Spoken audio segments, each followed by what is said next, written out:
Good morning.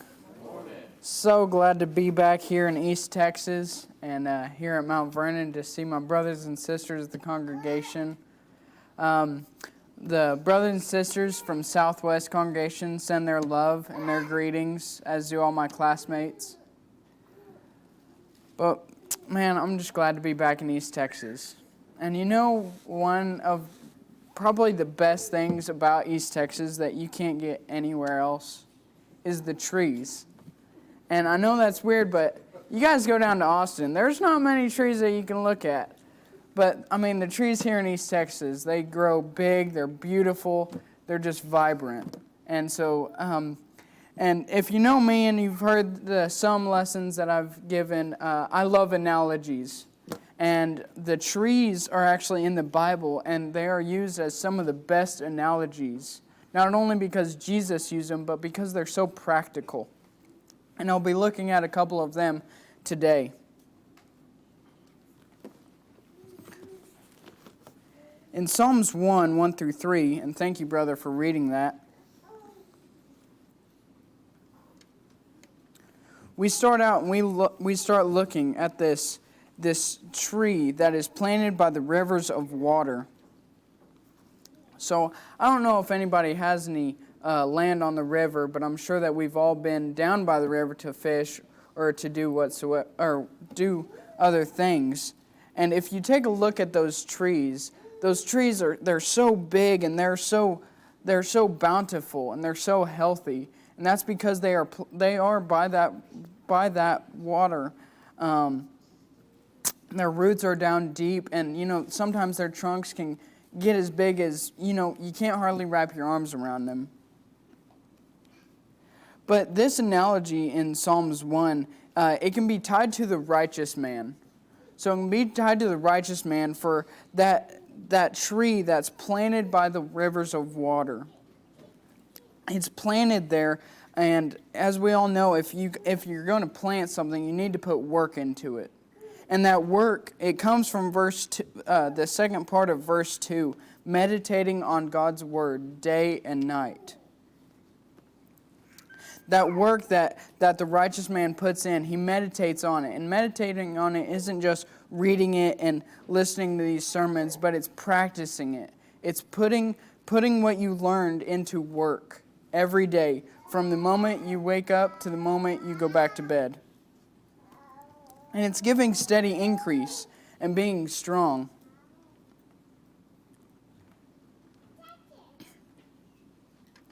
So as we all know, that God is that river of water.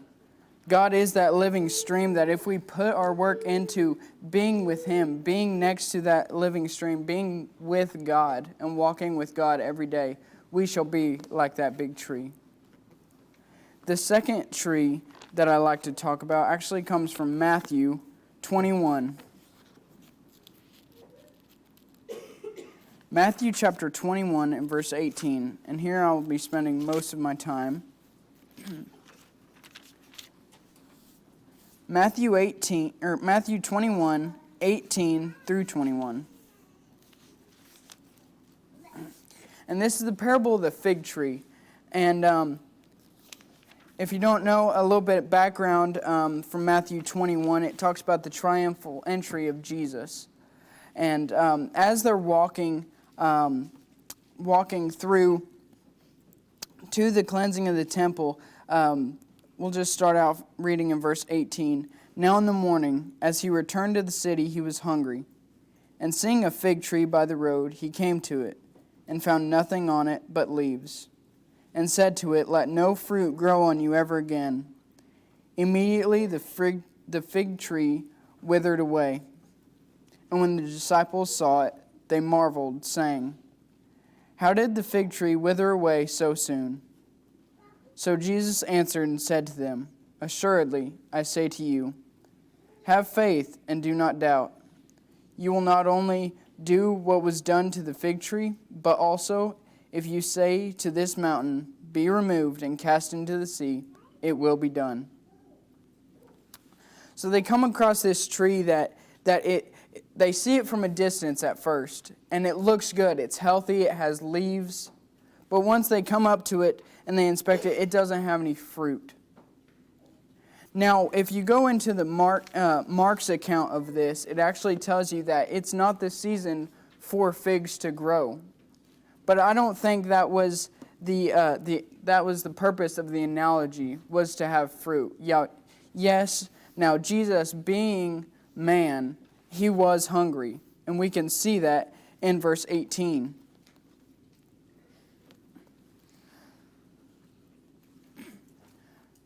But also, the purpose of this analogy was also to the disciples, the scribes and the religious leaders and those that were in the temple. It's talking about the Christian. You know, that Christian that you see from afar off, and you know that they're Christian. You know, they might walk and talk, or they might talk like a Christian and do somewhat what a Christian should and put off that front of a Christian, but they aren't bearing any fruit. So this is the purpose of that fig tree. So a faith that is no good to God will be just like this fig tree. For whenever he curses it and says that to wither away and die, that is what we are worth to God if we do not put our full faith and do not doubt in him. So we've got to ask ourselves, are we producing fruit? Or are our leaves just flowing in the wind? Are we living for Jesus, our Father God? Or are we as useless to him as brethren like this fig tree? Now, I say this because in one of our classes at Southwest, Intro to New Testament, you know, it kind of goes over all of the books of the New Testament, talks about who wrote them, who they're written to, what date, you know, where they were. And the book of Romans always kind of stood out to me. The book of Romans was written by Paul in about 56 to 60 A.D., but he wrote it to the saints in Rome. And it's interesting as you work through the book of Romans that you see that, you know, kind of the key theme is justification for Christ. And he talks to them and he tells them how he longs to go there. And ultimately in his missionary journeys later that he does go and preach to Rome. But you know, you can kind of ask yourselves, you know, why write to Rome? Why go to Rome whenever they're saints? Because Paul knew even saints need preaching to. Even saints need edifying. Because once saved does not mean always saved. The belief in John 3:16 requires an everlasting action, requires everlasting obedience. For it says we shall be saved, and not that we will. There is something going on in just today's society, and us as humans, we do it, and you know, we may not even realize we're doing it because it's become such a habit. And it happens as soon as you walk up to somebody, and it's that, hey, how are you doing? And they say, oh, I'm good, how are you? And they just go off on their way. But are we really? Brothers and sisters, you know, we are called in Galatians 6:2 to bear one another's burdens. We're to edify each other. We are to lift each other up. We are to help each other because, you know, the easiest way to plant a tree is with help. Brothers and sisters, just like Galatians 2 says, we are supposed to be there for Christians. This walk that we are on through the narrow way isn't for the faint of heart, and it isn't for us to do alone, but it is for us to do together. The third tree takes place in Job chapter 14. Job chapter 14, verse 7 through 9.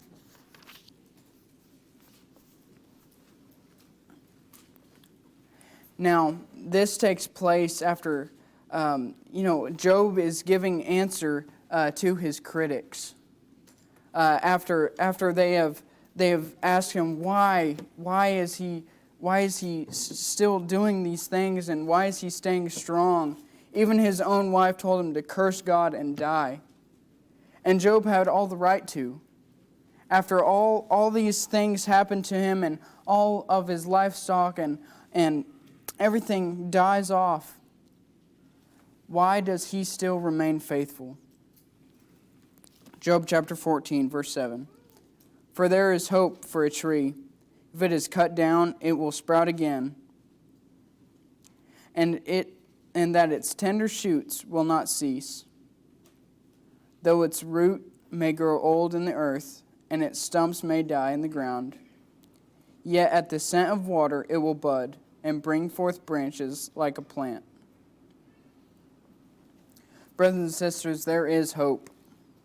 Job's answering his critics when rebuked, but he's saying that, not all is lost. Even that fig tree that faded away and that was dead, at that scent of water, whenever placed by that water, that is ultimately Jesus Christ, it can live again.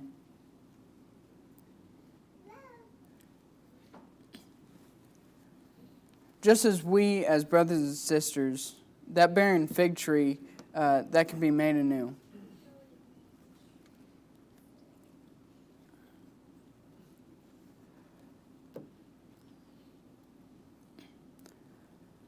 Brothers and sisters, it is a hard thing, and I will admit I'm guilty of it too.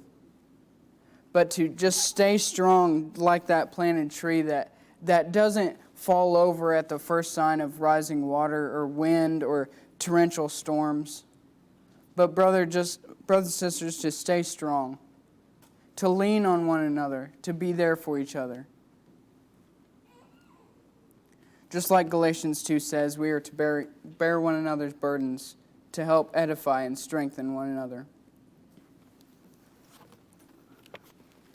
I would like to go to Romans.